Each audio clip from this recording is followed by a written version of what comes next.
All right, today we're going to jump back in time to the Middle Ages. We're going to pull apart the system that pretty much shaped all of Europe, feudalism. And we're going to look at its beating heart, the medieval manor.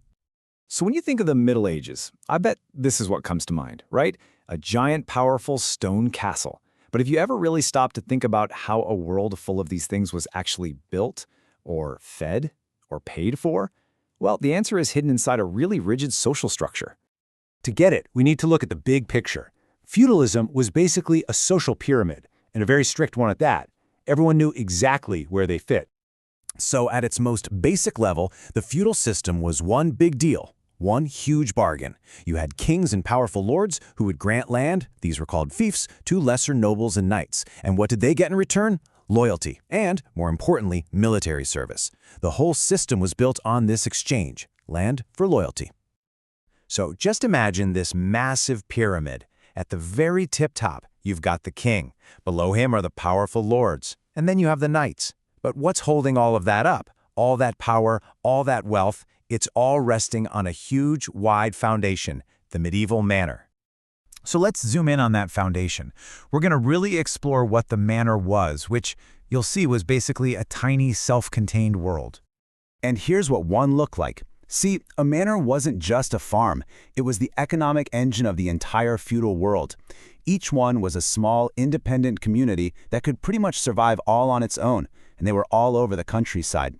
And pretty much every manor had the same essential parts. You'd have the manor house or castle. That's where the lord lived, usually up on a hill for defense. Then you'd have the church, a village where all the peasants lived, and super important workshops like the blacksmith and the mill. And of course, surrounding it all, the huge fields that fed everybody. And this idea of being self-sufficient was absolutely crucial. You have to remember, this was a time with dangerous roads and not a lot of trade, so almost everything a person needed to just survive, their food, their clothes, their tools, it was all made right there on the spot. But who was doing all of this work? Well, the vast majority of people. Let's take a closer look at what daily life was actually like for a medieval peasant and the pretty steep price they paid just to survive. Okay, so most peasants were something called serfs, and this is a really important distinction. Serfs were not slaves, they weren't property, you couldn't buy and sell them. But, and this is a huge but, they were not free. They were legally tied to the land they were born on, they couldn't leave without the lord's permission. Period. For a serf, life was just an endless cycle of back-breaking work. I mean, from sunrise to sunset. Men were out in the fields, plowing, planting, harvesting. Women ran the entire household, which was a full-time job of cooking, gardening, raising kids, and literally making clothes from scratch.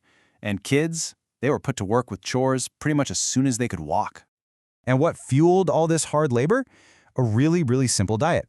Most meals were just bread, a kind of vegetable porridge called pottage, and whatever they could grow in their little gardens. Meat, that was an unbelievable luxury, saved only for the most special occasions.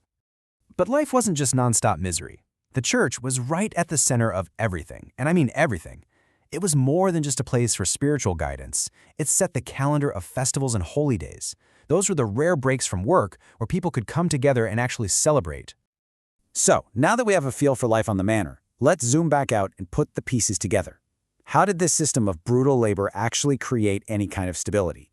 Well, it all came down to a world of interdependence, what we can call the feudal bargain. This right here was the deal at the heart of it all. Everyone gave something and everyone got something. Peasants gave their labor and their food. They fueled the whole system. In return, they got protection from bandits and invaders and a little piece of land to farm for themselves. Knights, they provided the muscle, the military service. They got land and support in return. And the lord's job was to manage it all, keep the peace and provide justice.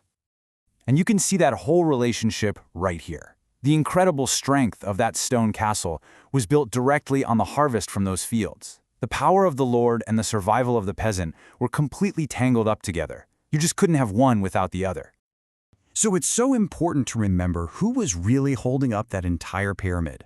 Without the non-stop, daily grind of millions of peasants and serfs, the whole system, the lords, the knights, the castles, all of it would have just crumbled.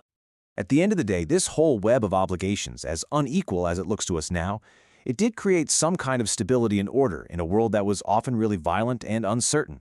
It was a system built for one thing: survival. Which leaves us with a final question to think about.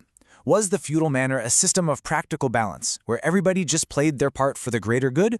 Or was it a system built on a foundation of deep, inescapable inequality? The answer, like most of history, is, well, it's complicated.